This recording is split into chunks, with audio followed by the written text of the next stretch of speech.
Irreparable harm. CSL clashes with US Customs over Mexican blood plasma donors. G'day, Charles Mackenzie from Infected Blood Australia. And in the news today, we've got the Sydney Morning Herald reporting about CSL. This is the local jab maker and blood products maker CSL, who are based in Victoria. CSL are Australia's first $100 billion company. And CSL are also guilty of Australia's worst treatment scandal, 1,400 haemophiliacs being killed by CSL blood plasma products. So CSL are in the news today because US Customs are saying, well, in America, where CSL also has CSL plasma, collection centres to collect blood plasma from blood plasma donors. And what CSL has been doing is they've been encouraging donors from Mexico. These are impoverished people and very often unhealthy as well, and they're desperate. And you can understand why they want to get money, And they've been crossing the American border, and they've been going to these Australian CSL blood plasma places. Imagine you've just come across the border and you're desperate, and you're now being bled for this Australian company CSL, Well, this story is written by Emma Cohen. This is a journalist who works with the Herald, Sydney Morning Herald and The Age. And we've contacted Emma Cohen to tell her about, when she's writing these stories, that they're actually survivors of CSL's products in Australia, their blood plasma products, who've got cancer. And they get no assistance, no help. And yet we never hear back from Emma Cohen. She's not interested. She's only interested in promoting CSL. This isn't a journalist. This is something else.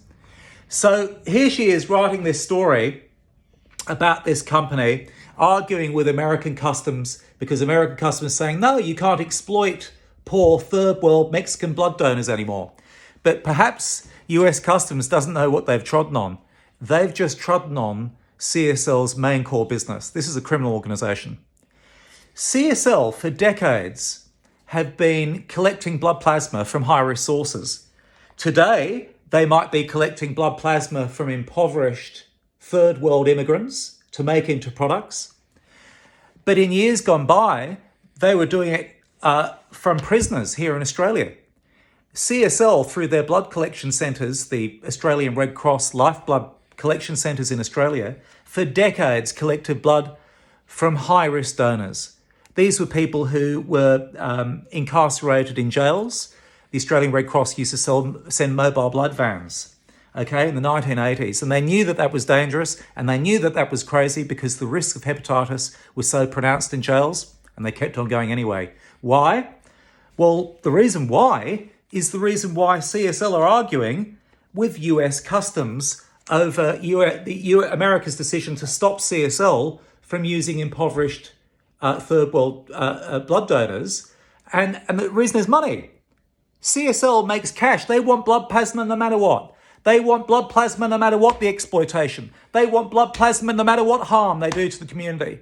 This is their core business. And this is why they are guilty of Australia's worst treatment scandal and the murder of children in Australia. CSL knowingly murdered children with the bleeding disorder haemophilia.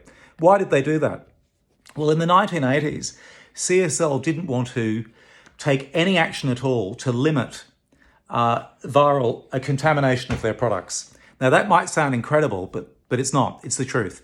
The reason for it is this blood plasma products they used to make. They used to make a mass pool blood plasma product called Factor VIII.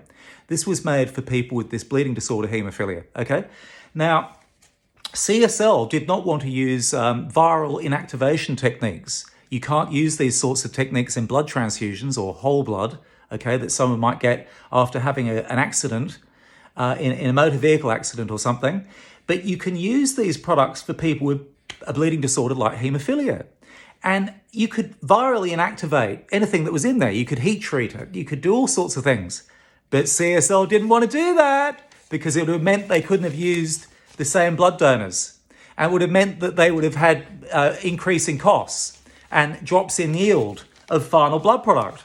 And the other reason they didn't want to do that is because they are intentionally collecting from high-risk blood donors. Yeah, they've murdered 1,400 haemophiliacs in Australia and have never ever had to account for it, not even once. And here they are complaining to US Customs about US Customs saying no more CSL, no more exploiting Mexican donors who come over the border. If it's not hard enough on people in Mexico and the people in Central America, you know, they make this voyage to America to try and survive. Anyone would, we would, anyone would.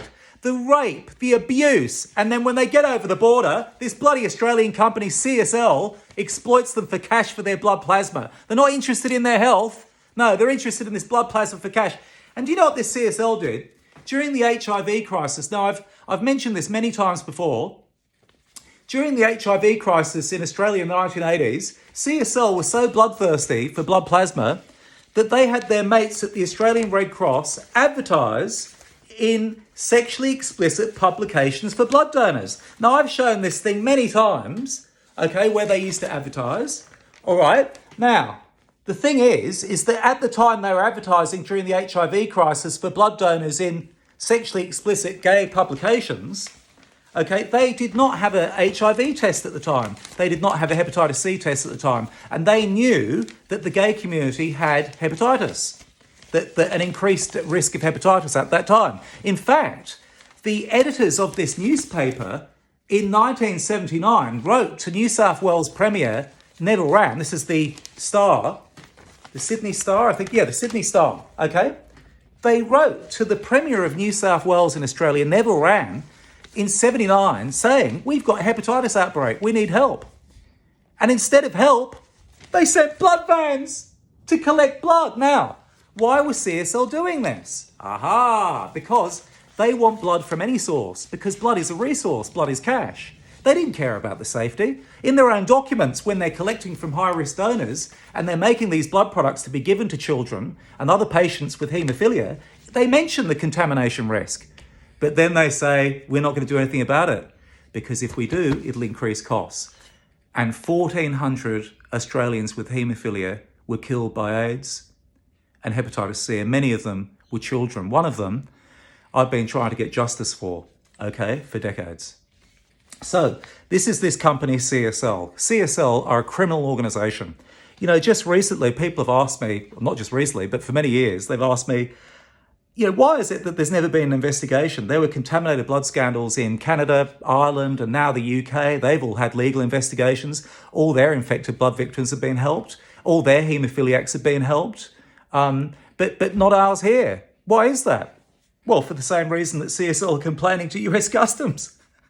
It's all about money, baby. CSL are Australia's Pablo Escobar. Okay, they are the blight on our country. That's why Australia never got help for its victims of our contaminated blood scandal, because we've got Pablo Escobar on our shores. The British didn't have Pablo Escobar in terms of blood. The Canadians, the Irish didn't, but we did. Australia did. And here they are arguing with the American customs who've said enough is enough.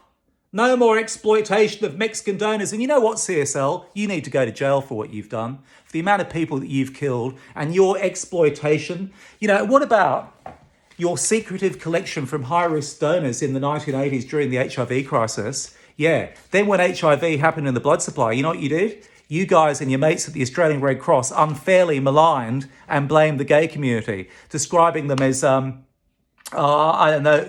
promiscuous. Yeah, in 1983, when the first HIV infections were reported from the blood supply, the Australian Red Cross came out and said, promiscuous blood donors, you know, promiscuous gay donors should no longer donate. You threw them under the bus. CSL basically behaved like the CIA, and the Red Cross, the Australian Red Cross, behaved like the CIA. CSL recruited high-risk donors knowingly. They did this during the HIV crisis. Okay, they did it for profits and for cash, and because they were also helping develop a hepatitis B vaccine with the American company Merck. They were deliberately using high-risk donors, people they knew. Okay, they recruited them into this project to collect this high-risk blood plasma. Then, when it all went wrong, and they hit an iceberg called HIV, what did they do? They said, gay blood donors are promiscuous, they shouldn't donate blood, which inferred it was their fault, which led to a rise in hate crimes. How outrageous, CSL, how outrageous, Red Cross. You recruited them and then you blamed them. How outrageous. So this article today, Irreparable Harm, CSL clashes with US customs over Mexican donors, is just more of the same. It's more of this company being shown for who they are. They've basically murdered people in Australia. They're guilty of Australia's worst crimes, worst medical crimes, our worst treatment scandal, and there's no help for survivors and there's no justice because of money. And that's the truth. Please go to our bio and click on that link supporting a royal commission into the CSL Australian Red Cross contaminated blood scandal. We really need this inquiry. We really do. And the world needs it. It's not just Australia. The world needs it. Look what they're doing. Look what this Australian Goliath, this terrible company is doing. Okay, attacking US customers because it wants to get its fangs into yet more impoverished people around the world. This 140 billion disgrace. And you know, recently I saw a video by this man. I want to play it for you now because he gets it. This is Professor Nikolai Petrovsky, the founder of this thing called COVAX 19. This is a vaccine that CSL have done everything in their power to stop Australians from having, proving that CSL are the real anti-vaxxers. And here I'm just going to play this for you. In this conversation, and remembering CSL, was spun out of the Department of Health. It used to be. Yeah, so until the 1990s, CSL was wholly owned by the Department of Health. And then it was privatised, and not surprisingly, all the people associated with it got a large number of shares in that process. And so, if you talk about all the millionaires in Melbourne and Sydney who became millionaires thanks to holding large portfolios of CSL shares, and just where those people are and what positions they hold, maybe things will become very blindingly obvious as to why it's impossible for us to get traction in Australia for our vaccine as a competitor to CSL. How disgusting. He gets it, that man. Just pure corruption.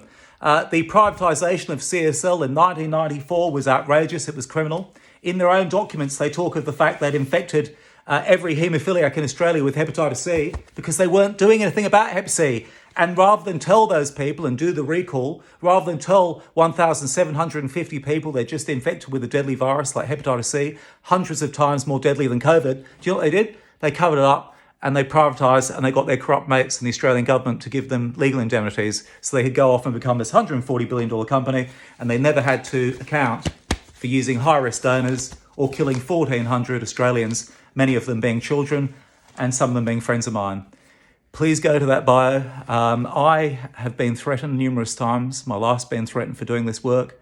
I've been a witness to a major international inquiry. I'm not doing this for fun. If I didn't have to do this, I wouldn't be doing it. I can assure you of that. It's brought nothing but terrible things to my life. Okay, really and truly. I'm doing this just for my mates that have died, and so that I can put this behind me and have whatever life. I don't know how much life I've got left. I've got a major neurological condition now, having been a contaminated blood victim since a kid. And I just really need your help to help me fight this company, CSL, so we can get answers and that we can get help for people who lost loved ones and we can get help for survivors. And to do that, just remember to go to that bio and, support our call for a Royal Commission of Inquiry into this terrible company and into this terrible scandal. My name's Charles Mackenzie and I thank you for watching. Thank you.